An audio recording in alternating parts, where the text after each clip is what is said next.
নমস্কার, tricks study চ্যানেলে সকলকে স্বাগত। এটা আমার প্রথম ভিডিও। আমি সকলকে অনুরোধ করব পুরো ভিডিওটি দেখবেন, লাইক কমেন্ট শেয়ার করবেন, আর অবশ্যই কীভাবে আরও ভালোভাবে প্রতিযোগিতামূলক পরীক্ষায় আপনাদের সহযোগিতা করতে পারি জানাবেন। তো শুরু করা যাক আজকের ভিডিও। আজকের ভিডিওতে আমি ভারতের রাষ্ট্রপতি সম্পর্কে আলোচনা করব, যেটা প্রায় সকল কম্পিটিটিভ পরীক্ষার জন্যই খুবই গুরুত্বপূর্ণ। এখনও পর্যন্ত ভারতবর্ষের রাষ্ট্রপতি পদে 17 জন অধিষ্ঠিত হয়েছেন। বর্তমান রাষ্ট্রপতি দ্রৌপদী মুর্মু আমাদের 15তম রাষ্ট্রপতি। দুজন কার্যনির্বাহী রাষ্ট্রপতি সহ মোট 17 জন এই পদ সামলেছেন। আজকের ভিডিওতে মাত্র দুজন সম্পর্কে আমি আলোচনা করব, আর রাষ্ট্রপতি পদ সম্পর্কে কিছু গুরুত্বপূর্ণ তথ্য দেব। বাকি আরেকটা ভিডিও আসবে, আরেকটা ভিডিওতে আমি বাকি 15 জনের সম্পর্কে গুরুত্বপূর্ণ তথ্য, যেগুলি কম্পিটিটিভ পরীক্ষার জন্য গুরুত্বপূর্ণ, সেই বিষয়গুলো নিয়ে আলোচনা করব। তো দেরি না করে আজকের ভিডিও শুরু করা যাক। প্রথমত যে জিনিসটা আমরা দেখে নেব সেটা হলো যে ভারতের রাষ্ট্রপতি কে। ভারতের রাষ্ট্রপতি আমাদের রাষ্ট্রের প্রধান। তিনি ভারতের প্রথম নাগরিক এবং তিনি জাতির সংহতি, ঐক্য এবং অখণ্ডতার প্রতীক। তিনি ভারতের উপরাষ্ট্রপতি, প্রধানমন্ত্রী, মন্ত্রিপরিষদ এবং অ্যাটর্নি জেনারেল সহ কেন্দ্রীয় কার্যনির্বাহী বিভাগের একটা অংশ। যদি সেন্ট্রাল অ্যাডমিনিস্ট্রেশনকে আমরা দেখি, তাহলে কেন্দ্রীয় কার্যনির্বাহী বিভাগ এই কজনকে নিয়ে তৈরি হয়: ভারতের রাষ্ট্রপতি, উপরাষ্ট্রপতি, প্রধানমন্ত্রী, মন্ত্রিপরিষদ এবং অ্যাটর্নি জেনারেল। এদেরকে নিয়ে তৈরি হয়। অবশ্যই সিজেআই বা ভারতবর্ষের সুপ্রিম কোর্টের প্রধান বিচারপতি এর অংশ কিন্তু নন, কেন্দ্রীয় কার্যনির্বাহী বিভাগের অংশ নন। ভারতের প্রথম নাগরিক ভারতের রাষ্ট্রপতিকে বলা হয়। এরকম দ্বিতীয় তৃতীয় নাগরিক করতে প্রত্যেকের একটা করে অর্ডার অফ প্রেসিডেন্টস আছে, সেটা নিয়ে আমি আরেকটা আলাদা করে ভিডিও করব, সেটাই আলোচনা করব। নেক্সট যে জিনিসটা আমাদের জানতে হবে যে সেটা হলো যে কিভাবে ভারতের রাষ্ট্রপতি নির্বাচিত হন। ভারতের রাষ্ট্রপতি নির্বাচনের ক্ষেত্রে কিন্তু আমরা ভারতের জনগণ সরাসরি অংশগ্রহণ করতে পারি না, বরঞ্চ আমরা পরোক্ষভাবে অংশগ্রহণ করি। সরাসরি এর কোনো নির্বাচন নেই, তবে একটা ইলেকটোরাল কলেজ তাকে নির্বাচন করে। এবার ইলেকটোরাল কলেজ কি, এই জিনিসটা বুঝতে হবে। ইলেকটোরাল কলেজ হলো যে আমরা আমাদের জনপ্রতিনিধিদেরকে নির্বাচন করি। আমরা জানি যে আমাদের রাজ্যের বিধানসভা আছে, কোনো কোনো রাজ্যের বিধানসভা এবং বিধান পরিষদ রয়েছে, কোনো কোনো রাজ্যে শুধুমাত্র বিধানসভা রয়েছে, যেরকম পশ্চিমবঙ্গের শুধুমাত্র বিধানসভা রয়েছে। নেক্সট যদি আমরা কেন্দ্রীয় সরকার দেখি, সেখানে রাজ্যসভা রয়েছে, লোকসভা রয়েছে। লোকসভা এবং রাজ্যসভার মধ্যে লোকসভার ভোটে আমরা সাধারণ জনগণ সরাসরি অংশগ্রহণ করতে পারি। তারপর সেখান থেকে অনওয়ার্ড স্কেলে সেখানে রাজ্যসভার ভোট হয়, সেখানে আমরা সরাসরি বা প্রত্যক্ষভাবে অংশগ্রহণ করতে পারি না। ঠিক সেরকমভাবেই ভারতের রাষ্ট্রপতি নির্বাচনেও আমরা প্রত্যক্ষভাবে অংশগ্রহণ করতে পারি না।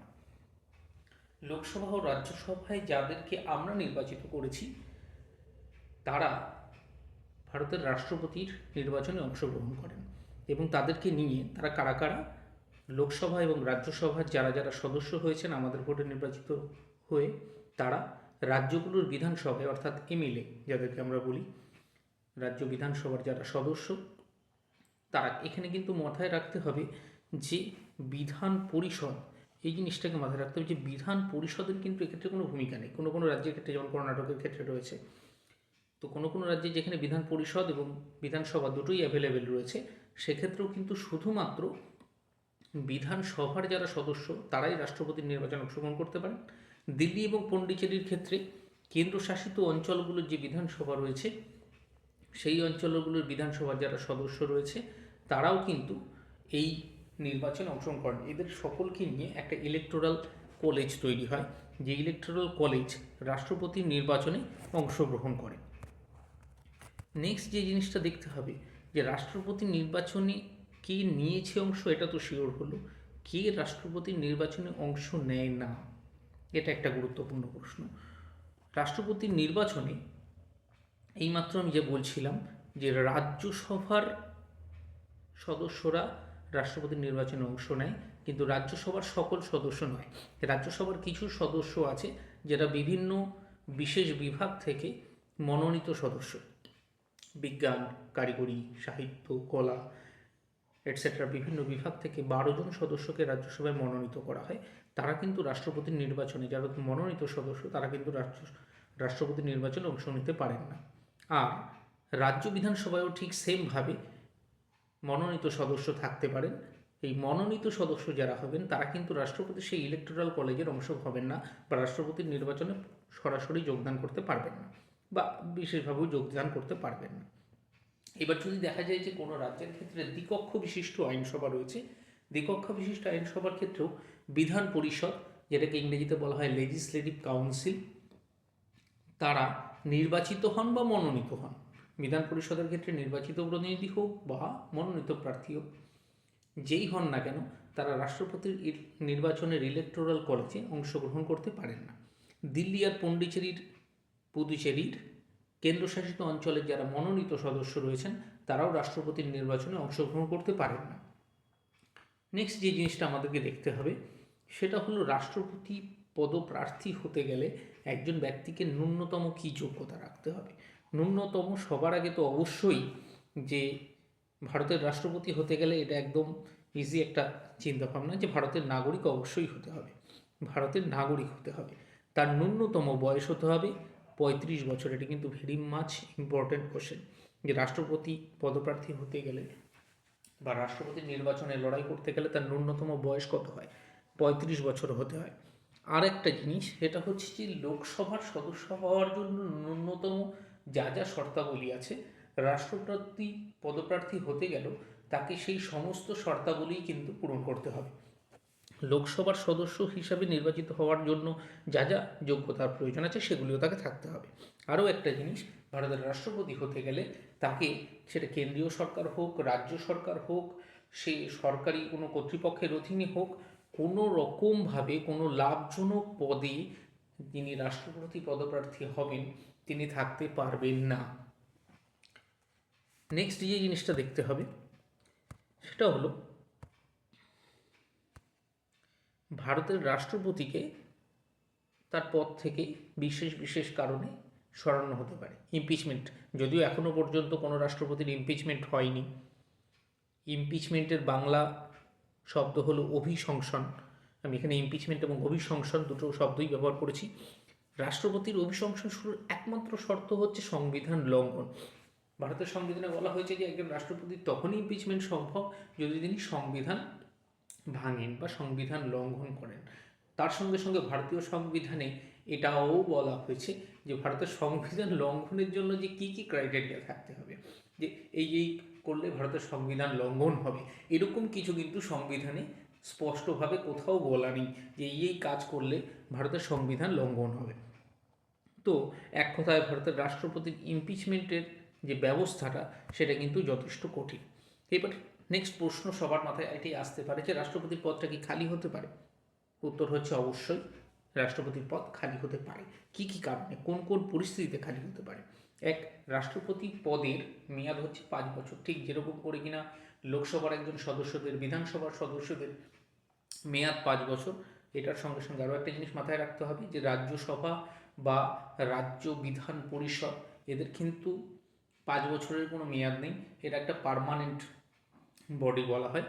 তো বাকি যেটা রয়েছে রাজ্য বিধানসভা বা কেন্দ্রীয় লোকসভা সেটার 5 বছরের যেরকম মেয়াদ থাকে ভারতের রাষ্ট্রপতির পদের ক্ষেত্রে 5 বছর মেয়াদ। এবার যদি কোনো রাষ্ট্রপতির 5 বছরের মেয়াদ সম্পূর্ণ হয়ে যায় তাহলে তাকে দ্বিতীয়বার নির্বাচনে অংশগ্রহণ করে উনি দ্বিতীয়বার রাষ্ট্রপতি হতে পারেন, তাছাড়া কিন্তু দ্বিতীয়বার রাষ্ট্রপতি হবেন না, অর্থাৎ সেই সময় তার পদটা খালি হবে। নেক্সট, কোনো রাষ্ট্রপতির ইচ্ছা হলো যে আমি আর রাষ্ট্রপতি থাকবো না, আমি পদত্যাগ করব, অবশ্যই পদত্যাগ করতে পারেন। তাহলে তার পদত্যাগ তিনি কার কাছে জমা দেবেন? এটা কিন্তু একটা ভেরি মাচ ইম্পর্টেন্ট কোশ্চেন যে রাষ্ট্রপতি তার পদত্যাগপত্র কার কাছে জমা দেন। ভারতের রাষ্ট্রপতি তার পদত্যাগপত্র ভারতের উপরাষ্ট্রপতির কাছে জমা দেন। নেক্সট যে জিনিসটা দেখতে হবে সেটা হলো যে এইবার দেখা গেল উনি উপরাষ্ট্রপতির কাছে পদত্যাগপত্র জমা দিলেন না, সেকেন্ড ক্রাইটেরিয়াও ফেল করলেন। নেক্সট যে জিনিসটা ওনাকে ইমপিচমেন্ট, যেটা আগের স্লাইডেই বলছিলাম যে ওনাকে ইমপিচ করা হবে, এখনও পর্যন্ত কারোর ক্ষেত্রে হয়নি। যদি লোকসভা এবং রাজ্যসভায় একটা বিশেষ মোশনের মাধ্যমে রাষ্ট্রপতিকে ইমপিচ করা যেতে পারে, তো সেখানে অভিযোগ শুরু করে শেষ পর্যন্ত যদি এটাই ফয়সালা হয় যে তাকে ইমপিচ করা হয় তো সেই সময়ও তার পদটা খালি হতে পারে। আর কি জিনিস, আর হচ্ছে তিনি অফিস চলাকালীন, অর্থাৎ উনি অফিসটা হোল্ড করছেন, উনি রাষ্ট্রপতি পদে আছেন, সেই পরিস্থিতিতে তিনি মারা গেলেন, অবশ্যই পদ খালি হবে। ঠিক আছে, যতদিন না পর্যন্ত নতুন রাষ্ট্রপতির নির্বাচন হয়। আরও একটা জিনিস হতে পারে যে রাষ্ট্রপতি পদের যে নির্বাচন হয়েছে কোনো কারণে কোনো বিশেষ অবস্থায় ভারতের সুপ্রিম কোর্ট সেই নির্বাচনকে অবৈধ বলে ঘোষণা করতে পারে। এটাও আজ পর্যন্ত কোনোদিন হয়নি। ভারতের রাষ্ট্রপতির নির্বাচনকে অবৈধ বলে যদি সুপ্রিম কোর্ট ঘোষণা করে, সেক্ষেত্রেও কিন্তু রাষ্ট্রপতির পদ খালি হয়ে যেতে পারে। এবার নেক্সট, যদি রাষ্ট্রপতির পদ খালি হয়ে যায় অথচ সেই মুহূর্তে ইলেকশন নেই, তাহলে ওই যে ধরুন 1 দিন 2 দিন 5 দিন বা যতদিন রাষ্ট্রপতির পদটা খালি রয়েছে, সেই পরিস্থিতিতে কে দায়িত্ব সামলাবেন, এই জায়গাটাকে ভালো করে বুঝে নিতে হবে। প্রথমে ভারতের রাষ্ট্রপতির পদ খালি হলো, তাহলে তার নেক্সট পোস্ট হচ্ছে ভারতের উপরাষ্ট্রপতির। ভারতের উপরাষ্ট্রপতি তখন রাষ্ট্রপতি হিসাবে দায়িত্ব পালন করবেন। যদি মেয়াদ শেষ হওয়া ব্যক্তি, আর উপরে যদি আগের যে পরিস্থিতির কথা আমি বললাম সেই পরিস্থিতিতে যদি পদ শূন্য হয়ে যায়, তাহলে ভারতের উপরাষ্ট্রপতি সেই দায়িত্বটি পালন করবেন। রাষ্ট্রপতি আইন 1969 অনুযায়ী এইবার দেখা যায় যে যদি উপরাষ্ট্রপতি পদটাও কোনো কারণে খালি হয়েছে, রাষ্ট্রপতি কোনো কারণে তার পদ শূন্য হলো, তারপর নেক্সট তার দায়িত্ব পালন করা উপরাষ্ট্রপতি, এবার দেখা যাচ্ছে যে উপরাষ্ট্রপতির পদটাও খালি, তাহলে তাহলে ভারতের প্রধান বিচারপতি সুপ্রিম কোর্টের যিনি রয়েছেন, তিনি রাষ্ট্রপতির পদ অলঙ্কৃত করবেন বা অ্যাক্টিং প্রেসিডেন্ট হবেন, যেটা নিয়ে আমি কিছুক্ষণ আগে বলছিলাম। কার্যনির্বাহী রাষ্ট্রপতি হিসাবে দায়িত্ব সামলাবেন। এবার নেক্সট প্রশ্ন যদি এইরকমও করে বসে যে যদি দেখা গেল যে সুপ্রিম কোর্টের প্রধান বিচারপতিও নেই, যদি ওইরকম পরিস্থিতি হওয়ার কথাই নয়, যদি দেখা গেল যে সুপ্রিম কোর্টের প্রধান বিচারপতিও নয়, তাহলে কি হবে? তাহলে সুপ্রিম কোর্টের যতজন বিচারপতি আছে, সুপ্রিম কোর্টের বিচারপতিদের মধ্যে সবথেকে বয়োজ্যেষ্ঠ যে হবে সে ততদিন পর্যন্ত রাষ্ট্রপতির দায়িত্ব সামলাবে যতদিন না পর্যন্ত নতুন কোনো রাষ্ট্রপতির ইলেকশন হচ্ছে, অর্থাৎ নতুন কোনো রাষ্ট্রপতি নির্বাচিত হচ্ছে। এইবার নেক্সট জিনিসটা দেখতে হবে যে রাষ্ট্রপতির বেশ কিছু পদ, আমি যদিও এখানে রাষ্ট্রপতির সম্পর্কে ডিটেলস সংবিধানে কী কী আছে সেটা নিয়ে আমি আলাদা একটা ভিডিও বানাবো, সেখানে সমস্ত কিছু বলবো। এখানে শুধু ইন্ট্রোডাক্টরি স্পিচে যেগুলি অবশ্যই রাষ্ট্রপতি সম্পর্কে জানা প্রয়োজন সেগুলি নিয়ে আমি আলোচনা করছি। রাষ্ট্রপতির মূল বেশ কিছু ক্ষমতা রয়েছে, ক্ষমা করবার ক্ষমতা রয়েছে, তেনার সামরিক ক্ষমতাও রয়েছে। তিনি ভারতের প্রতিরক্ষা বাহিনীর চিফ বা কমান্ডার, তিনি ভারতের সেনাপ্রধান, মানে স্থল সেনার যে প্রধান, নৌবাহিনীর প্রধান, বিমান বাহিনীর প্রধান, সবাইকে তিনি সরাসরি নিয়োগ করেন এবং এই 3 বাহিনীর প্রধানদেরও তিনি প্রধান। বর্তমানে যদিও এই 3টি প্রধানের মাথায় একজনকে বসানো হয়েছে, যাকে চিফ অফ ডিফেন্স স্টাফ বা সিডিএস বলা হয়। চিফ অফ ডিফেন্স স্টাফ বা সিডিএস বলা হয়, এই জিনিসটা খুব ইম্পর্টেন্ট। এখন আগে এই পোস্টটা ছিল না। প্রথম এই সিডিএস পোস্টটা হোল্ড করেছেন বিপিন রাওয়াত, যিনি কিছুদিন আগে বিমান দুর্ঘটনায় মারা গেছেন। তো তারও উপরে তিনি হচ্ছেন রাষ্ট্রপতি, অর্থাৎ ভারতের সেনাবাহিনীর, নৌবাহিনীর এবং বিমান বাহিনীর মূল সুপ্রিম কমান্ডার হলো ভারতের রাষ্ট্রপতি। নেক্সট যে বিষয়টার দিকে চোখ রাখতে হবে যে ভারতের রাষ্ট্রপতির কী কী জরুরি ক্ষমতা। জরুরি ক্ষমতা বলতে বিশেষ পরিস্থিতিতে ভারতের সংবিধানে 3 ধরনের জরুরি অবস্থার কথা বলা হয়েছে। এই বিষয়গুলো নিয়ে আলাদা আলাদা ভিডিও বানানোর প্রয়োজন রয়েছে, সেগুলি আমি তৈরিও করব যদি আপনাদের সহযোগিতা পাই।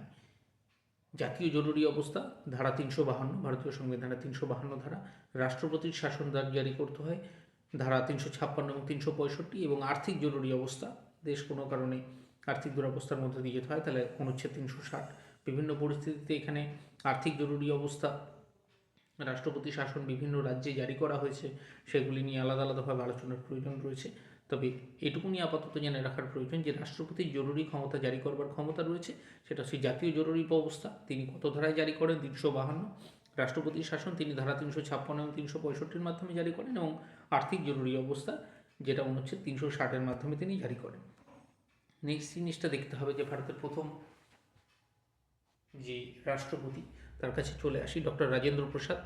উনি 3 ডিসেম্বর 1884 জিরাদেই, বিহারের একটা জায়গা, সেখানে জন্মগ্রহণ করেন এবং মারাও গেছেন 28 ফেব্রুয়ারি 1963।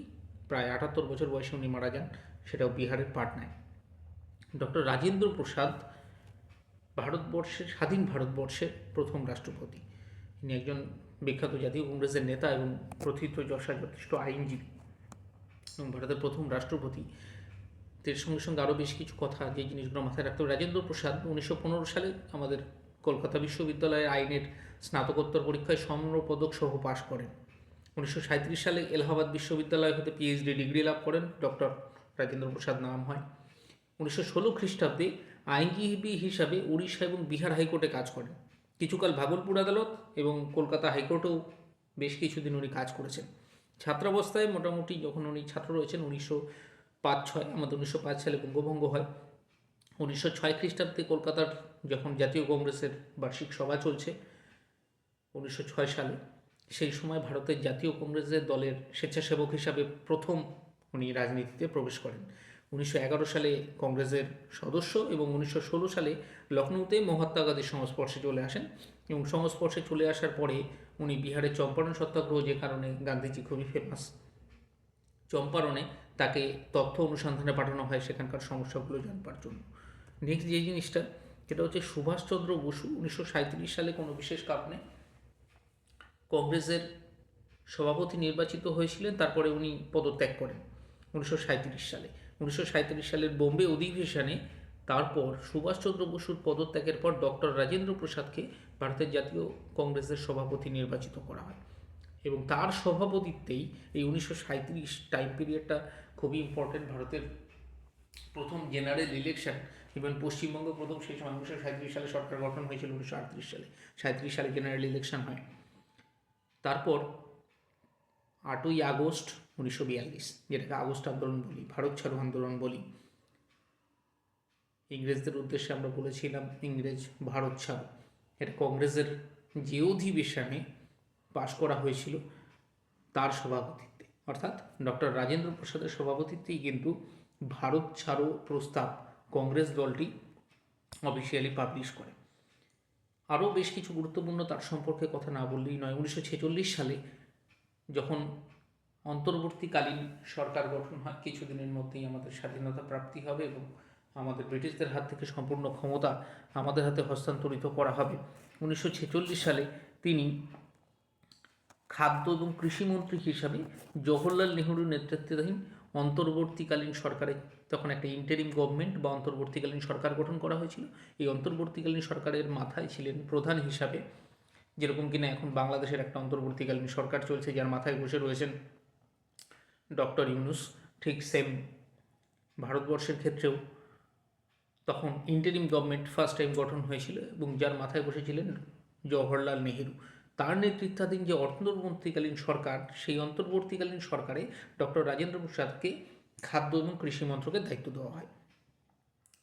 উনি ব্যক্তিগতভাবে কৃষির উৎপাদনের সর্বাধিকীকরণে বিশ্বাস করতেন এবং উনি একটা স্লোগানের জন্য খুবই famous, grow more food. Grow more food খুব ইম্পর্ট্যান্ট প্রশ্ন কম্পিটিটিভ পরীক্ষার জন্য, যে গ্রো মোর ফুড এই স্লোগানটি কার? এই স্লোগানটি কিন্তু ডক্টর রাজেন্দ্র প্রসাদের।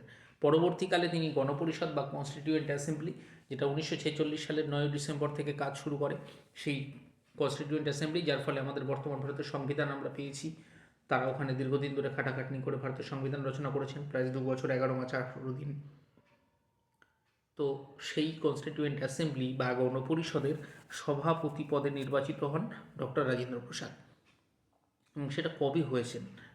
9 ডিসেম্বর প্রথম গণপরিষদের ফার্স্ট মিটিং বসে দিল্লির কনস্টিটিউশন হলে এবং 11ই ডিসেম্বর ভোটাভুটির মাধ্যমে ডক্টর রাজেন্দ্র প্রসাদকে স্থায়ী সভাপতি নির্বাচন করা হয়।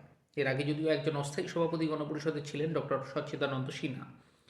26 জানুয়ারি 1950 আমাদের 1947 সালে দেশ স্বাধীন হয়ে গেছে এবং 26শে জানুয়ারি 1950 সালে আমরা আমাদের ভারতের কনস্টিটিউশন বা স্বাধীন ভারতের সংবিধান প্রথম প্রকাশিত হয়।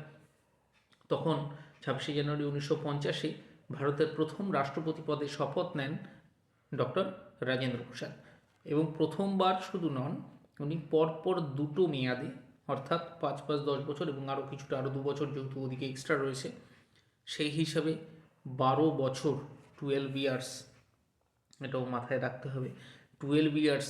এখনও পর্যন্ত ভারতবর্ষের ইতিহাসে 12 বছর রাষ্ট্রপতি থাকা কোনো ব্যক্তি নেই এবং দীর্ঘদিন যাবৎ এবং সবথেকে লং টার্মে রাষ্ট্রপতি থাকা ব্যক্তি হল ডক্টর রাজেন্দ্র প্রসাদ। 13ই মে 1962 পর্যন্ত, 26শে জানুয়ারি 1950 সাল থেকে 13ই মে 1962 সাল পর্যন্ত উনি কিন্তু ভারতের রাষ্ট্রপতির পদ অলঙ্কৃত করেছেন। 1962 সালেই উনি দেশের সর্বোচ্চ বেসামরিক সম্মান, তাকে ভারতরত্ন প্রদান করা হয়। উনি ভারতরত্ন হিসেবে ভূষিত হন। আর উনি মারা যান 1963 সালের 28শে ফেব্রুয়ারি। তার বয়স তখন 78 বছর।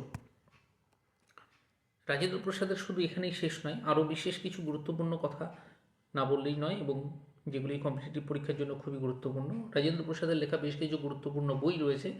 তার মধ্যে হলো president of constituent assembly, satyagraha at Champaran 1922, Champaran satyagraha 1922 সালে হয়েছিল সেই হিসাবে। ইন্ডিয়া ডিভাইডেড, এইটা তো কম্পিটিটিভ পরীক্ষার জন্য খুবই গুরুত্বপূর্ণ এবং প্রচুর পরীক্ষায় এই প্রশ্নটা আসে। ইন্ডিয়া ডিভাইডেড বইটি কার লেখা? এটা 1946 সালে। 1946 সালে তিনি তখন বাকিপুর জেলে বেশ কিছুদিন বন্দি ছিলেন।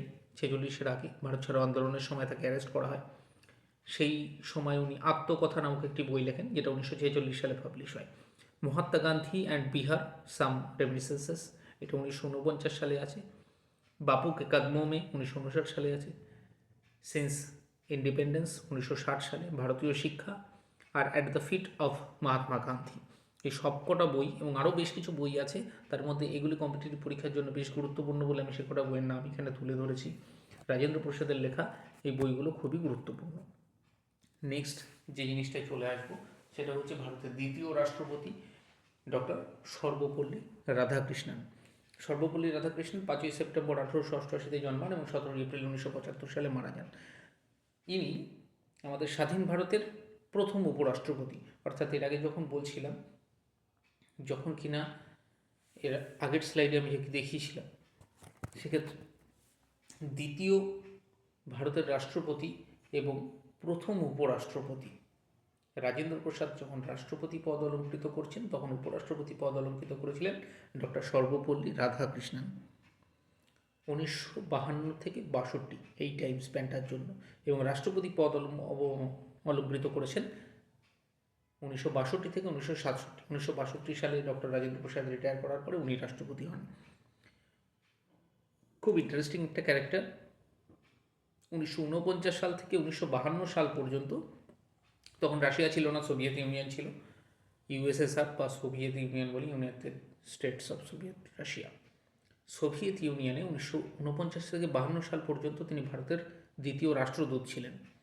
1939 থেকে 48 সাল পর্যন্ত উনি বেনারস হিন্দু ইউনিভার্সিটি বা বেনারস হিন্দু বিশ্ববিদ্যালয় সেখানকার চতুর্থ উপাচার্য পদ অলঙ্কৃত করেছেন, এবং 1933 সাল থেকে 36 সাল পর্যন্ত অন্ধ্র বিশ্ববিদ্যালয়ের দ্বিতীয় উপাচার্য ছিলেন। পরপর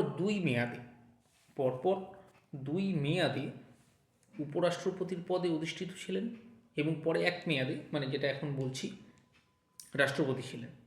এবং একটা সময় ভারতের জন্য চরম সংকটময় পরিস্থিতি, অর্থাৎ চীন ও পাকিস্তানের সময় 1962, চীন পাকিস্তানের সঙ্গে আমাদের ওয়ার চলছে, সেই পরিস্থিতিতে প্রধানমন্ত্রীদের তিনি দিক নির্দেশনা করেন।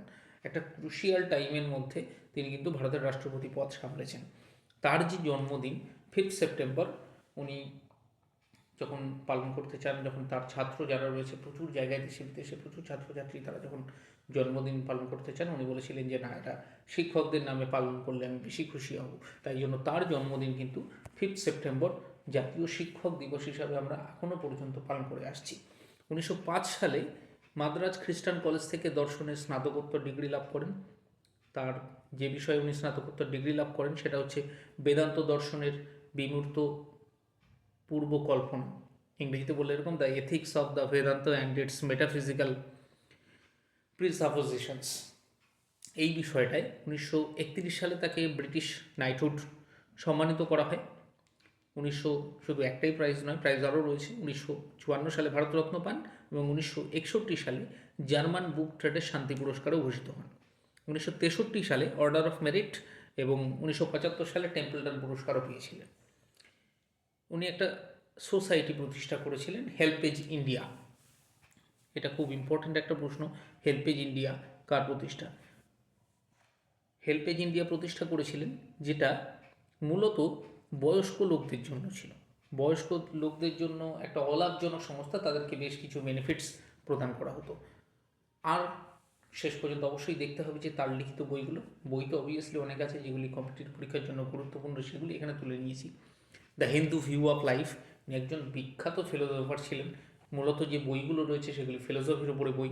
The Hindu view of life, the idealist view of life, Indian philosophy, eastern religions and western thought, religion and society, recovery of faith, the philosophy of Rabindranath Tagore, Shrimad Bhagavad Gita 1948। এই বইটা সব থেকে বেশিবার পরীক্ষায় প্রশ্ন এসেছে, শ্রীমদ্ ভগবদ্ গীতা। এই বইটা কে অ্যাকচুয়ালি আমাদের ভারতের কোন রাষ্ট্রপতিটা লিখেছিলেন? ডক্টর সর্বপল্লী রাধাকৃষ্ণন। আজকের ভিডিও আর বেশি লম্বা করব না, এখানেই শেষ করব। Thanks for watching trick study competitive knowledge secrets. ধন্যবাদ, পাশে থাকবেন, লাইক কমেন্ট শেয়ার করবেন। ধন্যবাদ।